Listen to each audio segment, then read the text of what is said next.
Assalamualaikum warahmatullahi wabarakatuh. Anak-anakku kelas 9 yang sholih dan sholihah dimanapun kalian berada, bagaimana kabarnya hari ini? Semoga anak-anak selalu sehat dan senantiasa dalam perlindungan Allah Subhanahu wa ta'ala. Pada pertemuan kali ini, pertemuan pertama di semester genap pada materi pendidikan agama Islam dan budi pekerti, kita akan mengkaji bab ke-8, yakni beriman kepada qadha dan qadar, berbuah ketenangan hati. Namun sebelumnya marilah kita lihat terlebih dahulu peta konsep yang akan kita pelajari. Pertama adalah pengertian qadha dan qadar. Yang kedua, takdir mu'allaq dan mubram. Yang ketiga, dahsyatnya manfaat beriman kepada qadha dan qadar.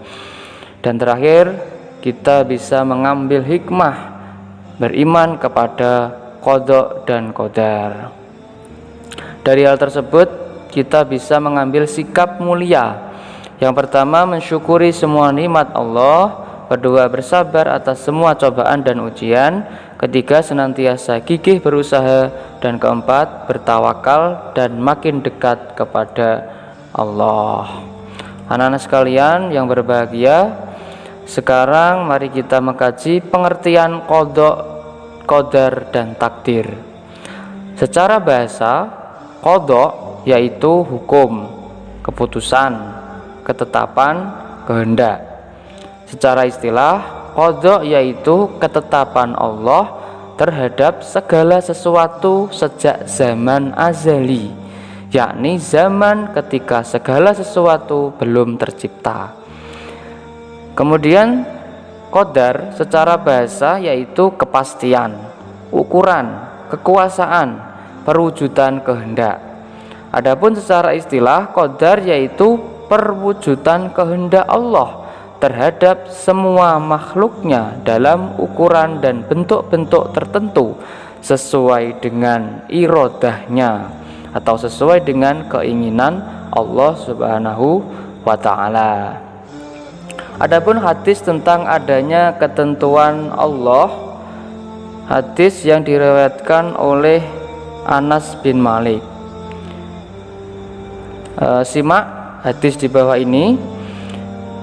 Bismillahirrahmanirrahim. An Anas bin Malikin radhiyallahu anhu annahu qala innallaha azza wa jalla qad wakkala birrahimi malakan fayaqulu ay rabbi nutfatun ay rabbi alaqatun ay rabbi mudghatun fa idza aradallahu an yaqdiya khalqan qala malaku ay rabbi zakarun au unsa saqiyun au sa'idun famar rizqu famal ajalu fayuktaba kadzalika fi batni ummihi, rawahul Bukhari wa Muslim.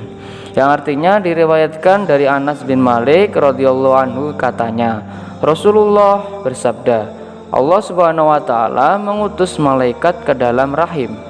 Malaikat berkata, wahai Tuhan, ia masih berupa air mani. Setelah beberapa waktu, malaikat berkata lagi, wahai Tuhan, ia sudah berupa segumpal darah. Begitu juga setelah berlalu 40 hari, malaikat berkata lagi, wahai Tuhan, ia sudah berupa segumpal daging. Apabila Allah membuat keputusan untuk menciptakannya menjadi manusia, maka malaikat berkata, wahai Tuhan, orang ini akan diciptakan lelaki atau perempuan, sengsara atau bahagia, bagaimana rezekinya, serta bagaimana pula ajalnya, segala-galanya dicatat ketika masih di dalam kandungan ibunya. Hadis riwayat Bukhari dan Muslim. Nah, penjelasan hadis di bawah ini atau yang tertera tadi menjelaskan bahwa jenis kelamin, sengsara atau bahagia, rezeki, ajal telah ditentukan Allah Subhanahu wa ta'ala. Sejak manusia berada dalam kandungan ibunya. Kemudian beriman kepada takdir atau beriman kepada qada dan qadar merupakan rukun iman yang keenam, anak-anak. Dalam kehidupan sehari-hari istilah ini biasa disebut dengan takdir. Iman kepada takdir berarti percaya bahwa segala apa yang terjadi di alam semesta ini, seperti adanya sehat dan sakit, hidup atau mati, rezeki dan jodoh seseorang, merupakan kehendak dan ketentuan Allah Subhanahu wa Ta'ala. Nah, takdir baru dapat diketahui oleh manusia setelah terjadi sebuah kenyataan atau peristiwa.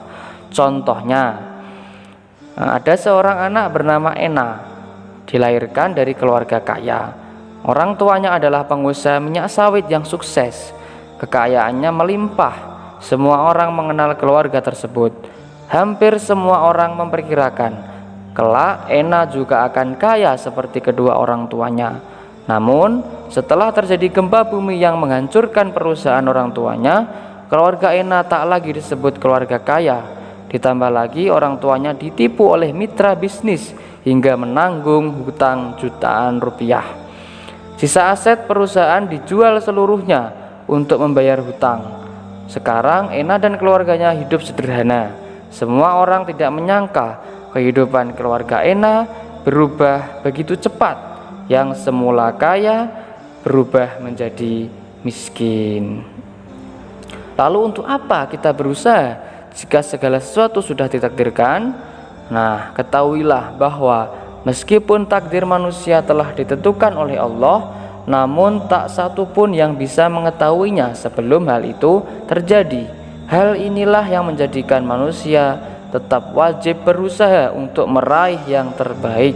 Allah memberikan jalan kepada manusia untuk menjalani kehidupannya dengan cara ikhtiar sekuat tenaga serta mengiringinya dengan berdoa.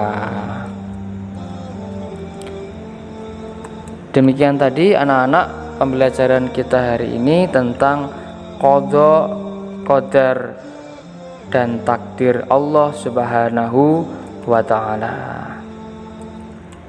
Jadi yang namanya takdir itu kita bisa merubahnya melalui doa-doa yang kita panjatkan.